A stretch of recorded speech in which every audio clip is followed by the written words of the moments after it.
Ayan, nandito po tayo ngayon sa Paglitaw Falls. Ayan, nandito lang po yan sa Tanay, Rizal. Ayan po yung bagong swimming pool nila na nagawa. Ayan, puntahan po natin at samahan nyo ako at tuklasin ang mga nagagandahang pool dito sa Tanay, Rizal. Tara, simulan na natin ang paglalakbay. Ayan. Dito tayo sa kabaan ng Marilaki. Ayan.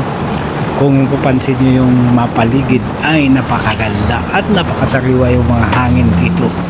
Ayan. Kunting paglalakbay pa at makikita natin yung mga maraming mga pasyalan dito sa Tanay, Rizal. Ayan.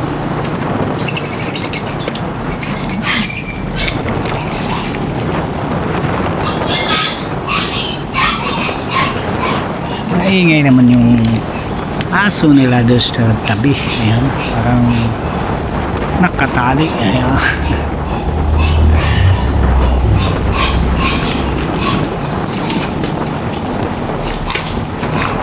Ayan. Dito tayo ngayon sa kabaan ng Marilaki. Ayan, Marilaki, yung sikat at dinadayo ng mga motorista na mahilig magbablog. Ayan. Subaybayan niyo ako at ating alamin ang mga nagagandahang mga nagsisipaglitawan ng mga campsite dito sa Tanay. Yun o. Dito walang mga bawal kasi nakikita nyo naman yung mga nagmotor, may mga angkas, 3, 2. Ayan. Ito yung Rainbow 89. Ayan.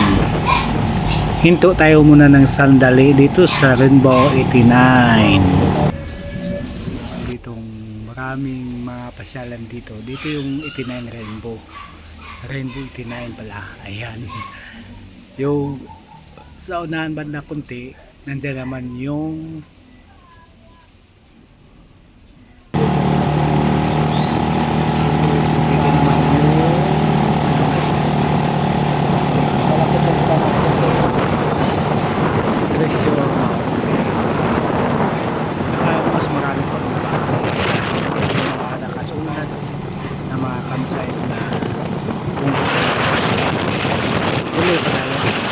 hindi po na yan ang ating pupuntahan. Yun ang puntahan natin, yung pinaka lulo sa yung Paglitaw Pool pa na pool pa na mula dito sa Treasure Mountain.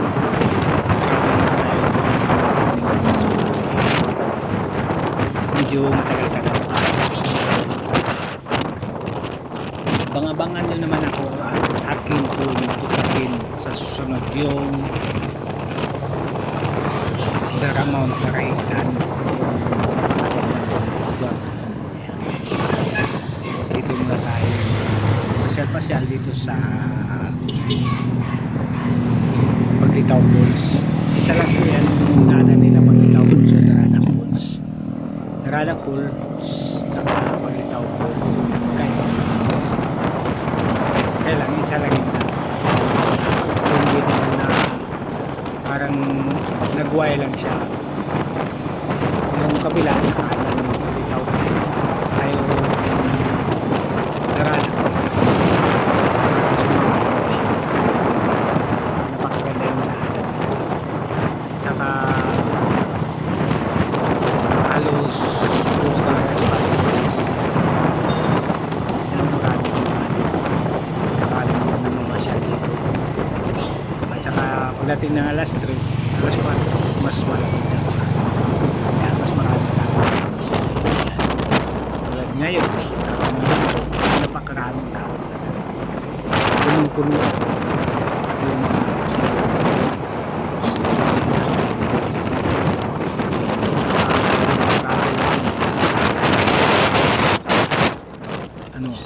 kunting tiyaga na lang at mararating din natin ating minimiti.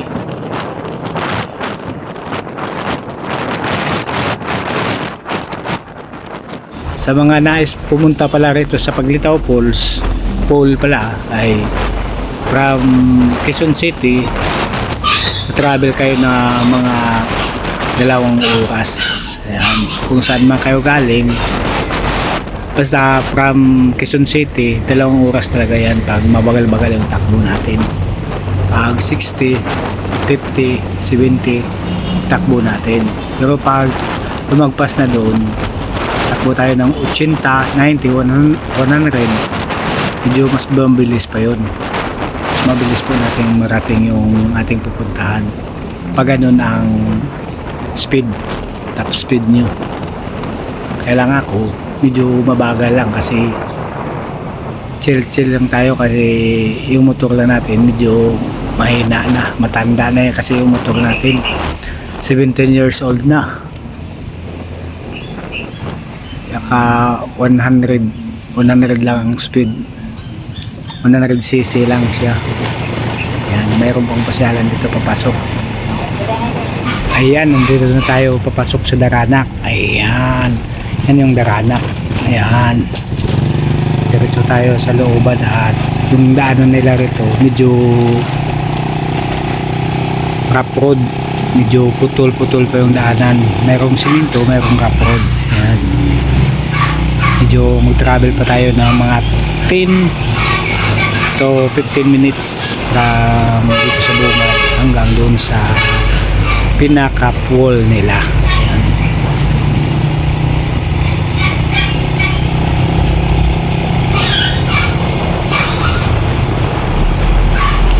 Ayan o. Sarap mag-travel pag mga ganitong oras. Tayo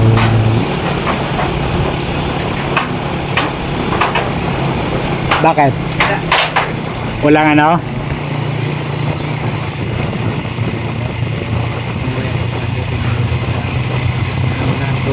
Medyo challenging ang pagdaan natin kasi bato na. Bago marating yung napakagandang pool sa ayan o. Yan. Mula dito hanggang doon talaga yan sa may ano, medyo mayroon pang zona na simento, pero dito mula grabe ang daanan, gasbook talaga. Malakabot pero at saka matagtag pa, mabato kasi hindi lang malata na mabato, pero ramdam mo talaga sa motor para lumaganong ganun. Sipa siya. Dito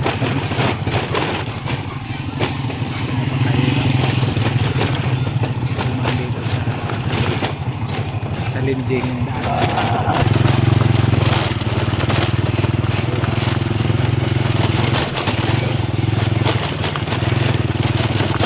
Tapos malapit na tayo sa area.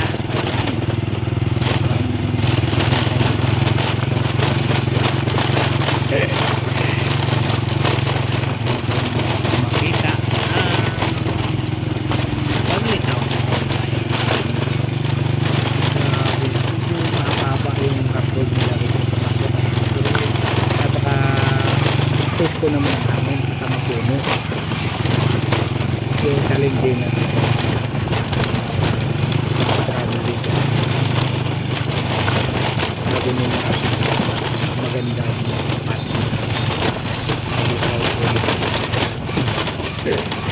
Dami na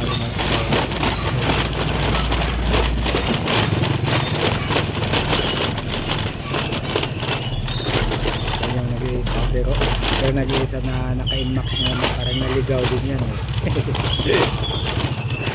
bumalik siya udating doon na bumalik siya doon na sa spot din tapos bumalik siya.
Ayan, narating na rin natin sa wakas ang Paglitao Falls na sinasabi nila. Ayan.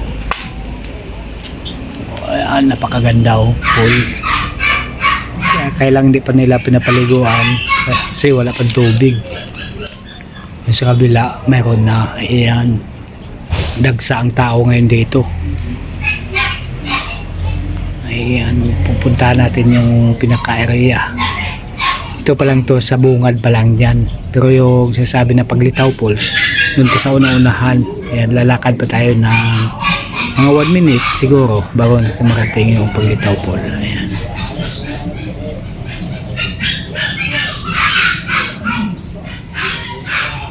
Sarap maligo ngayon kasi napakainit na panahon. Pagkatapos napakalamig naman ng tubig dito. Dito sa area na to. Marami na nagsipag-uwian kasi alas 4 na ng hapon bago ako lumating dito. Napakalayo naman kasi launa ako umalis dito sa Maynila bago nagtambay-tambay pa ako sa Marilaki. Kaya nahapunan tuloy. Nahapunan tuloy sa pagala-gala dito sa Marilaki. Marami na ako nakasalubong na nagsipag-uwian na. Kasi hapon na talaga, alas 4 na.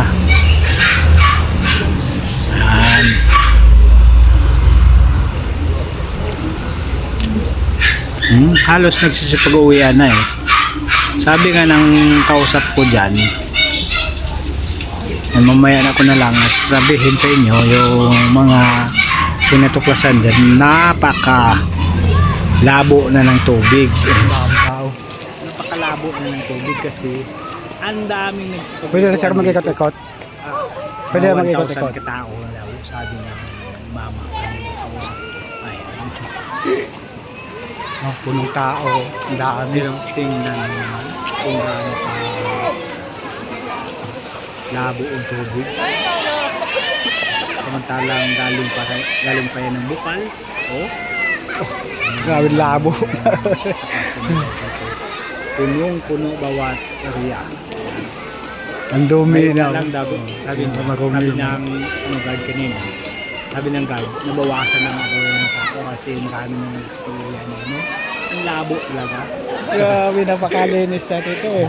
Para Ngayon, ang dumi na ng kalabaw eh. Ang linaw yan Parang pinaliguan na ng kalabaw. Labo na. Grabe ang tao, no? Ang daming tao kanina. Lumabo talaga sa dami ng tao. Hapon, no? Kaya ngayon medyo nagbawas na daw kasi hapon na sa pag-uwian. Kasi pagtakasan ng hapon na lang. Kailan, sabi na nila. Kahit ganyan, malamig pa rin ang tubig dito. Punong-puno to kanina. Kaya naman pala, malabo na. Napakalabo. Malamig? Sa dami ng tao. Saan pa kayo galing ngayon, sir? Pililya lang kayo? Nagbablog ba kayo? Ha? Nagbablog ba kayo? Oo, nagbablog ako. Okay, dito. Malamig dito, no? Sobra. Nature pa ito. Napakaraming tao kanina. Puno ito kanina. Ano, thousand mugit ang tao dito. Ha? Grabe, dami pala yun. Madaling araw pa lang. Hindi dito. Ganun karami ang tao. Galing pa ako Quezon City. Ang dami tao dito.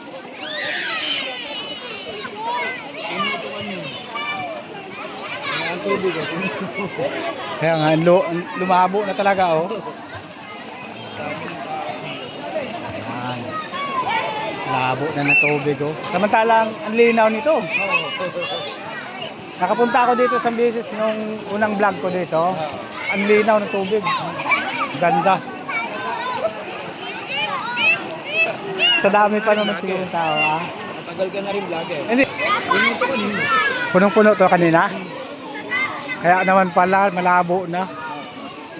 Sige boss, dito muna ako. Mag-iikot-ikot muna ako. Yan. Palipad muna tayo ng drone para makita natin ang buong area dito sa may bungad. Ayan.